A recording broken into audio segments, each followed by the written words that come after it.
You're tuned into the Lady Charmaine live show. And of course, I'm your host, Lady Charmaine. And I have another great guest for you today on the show. My guest today is recognized as a real estate powerhouse. In 2017, his team at Nest Seekers International sold just under $1 billion in real estate. And as a real estate expert, he is a frequent contributor to CNN, CNBC, The Today Show, and Bloomberg TV. And you may recognize him from Bravo's $1 Million Listings New York. And he's here today to talk about his new Bravo show, Sell It Like Serhant. Help me welcome to the Lady Charmaine live show, Mr. Ryan Serhant. Welcome to the show. Thank you. How are you? I am good. Now, Ryan, first I'm going to say welcome. Thank you so much for coming. But, watching $1 Million Listings New York, we all know that selling is an art. And you are one of the top sellers when it comes to the field of real estate. And now many people are praying, Ryan, to reach your height of success. But is there really an art to selling $1 million in properties? Years ago, I might have said, yes, there is an art to selling it, but I honestly think that if you know how to make good connections with people, if you know how to talk to people, and you know your information, then you can sell anything, whether it's $1 million apartment in New York City or a $20 million apartment or a $6,000 hot tub.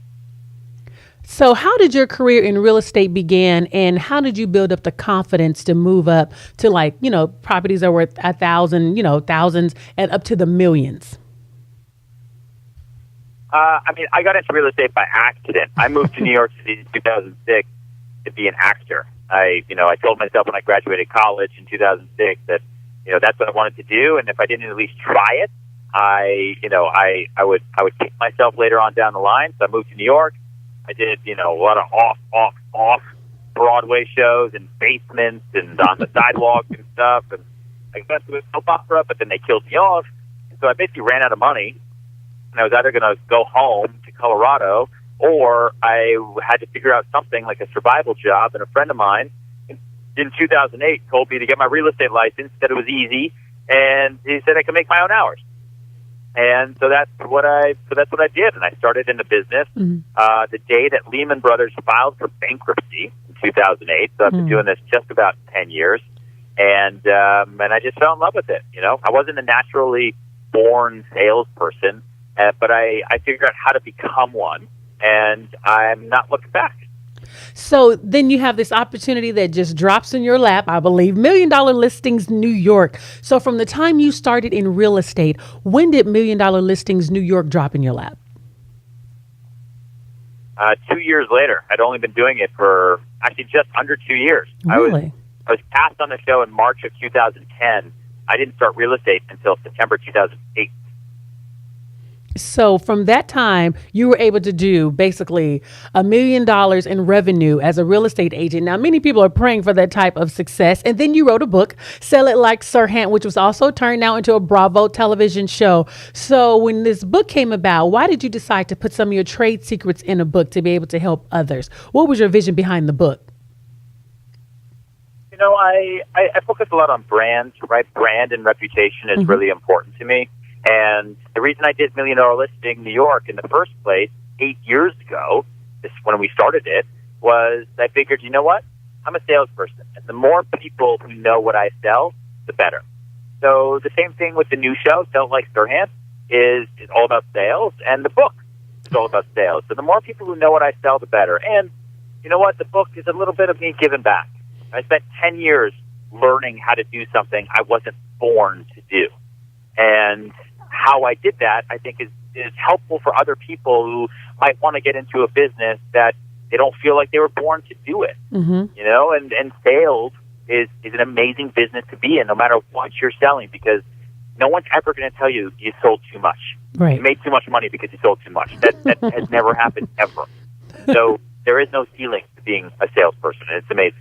And now you have a new television show, Sell It Like Serhant. And in the first episode, the show was not really what I expected. I think I got more from it because there's an emotional connection that you make on the television show. Because people do have a fear of selling. We have a fear of asking for the sale. And you could see with the young man, and you was able to go back into his past to find out why he had this blockage in his life to prevent him from selling. And it was his story, I think, that really sold a lot of us. And I think a lot of people were able to identify with that.